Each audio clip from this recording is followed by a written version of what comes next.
Hello বন্ধুরা, তোমরা কেমন আছো সবাই? কালকে আমার মেয়ের স্কুলে টিচার্স ডে সেলিব্রেশন হবে, তার জন্য কিছু তৈরি করছে বসে। পড়াশোনাটা কমপ্লিট করে, তো রাতের ডিনারটা কমপ্লিট করে বসেছে এগুলো বানানোর জন্য। সকালে ওর কাছে টাইম হয় না, 7:30টার সময় চলে যায়, তার জন্য রাত্রেই কমপ্লিট করছে বসে। তো ওদের কিছু ফাংশান হবে কালকে স্কুলে, তার জন্য এগুলো টিচারদের জন্য বানিয়েছে। ওই যে বাবা চকলেটও এনে রেখেছে, তো একটা কার্ডের সঙ্গে একটা মিঠাই রেখে দেবে। তো টিচাররা তো বাচ্চাদের অনেক কিছু দেয়, তো তার জন্য বাচ্চারা যদি একটা দিন টিচারের জন্য কিছু একটু করে দিতে পারে, তো তাদের জন্য সেটা ভাগ্যর ব্যাপার অনেক।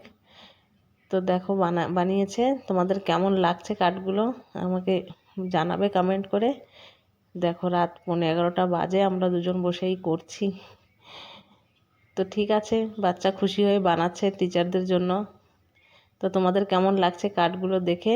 তোমাদের যদি ভালো লেগে থাকে তাহলে লাইক করো, কমেন্ট করে জানিও। আর তোমাদের ভেতরে যদি কেউ টিচার হয়ে থাকে, তাদের আমাদের দুজনের দিক থেকে হ্যাপি টিচার্স ডে।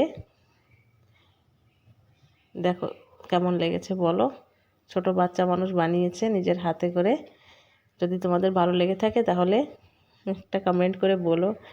আর তোমাদের ঘরেও বাচ্চারা আছে অবশ্যই, কে কে করছে আমাকে কমেন্ট করে জানিও।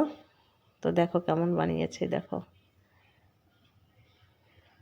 ঠিক আছে, তাহলে এখন রাত অনেক হয়ে গেছে। সবাই ভালো থেকো, সুস্থ থেকো। Good night.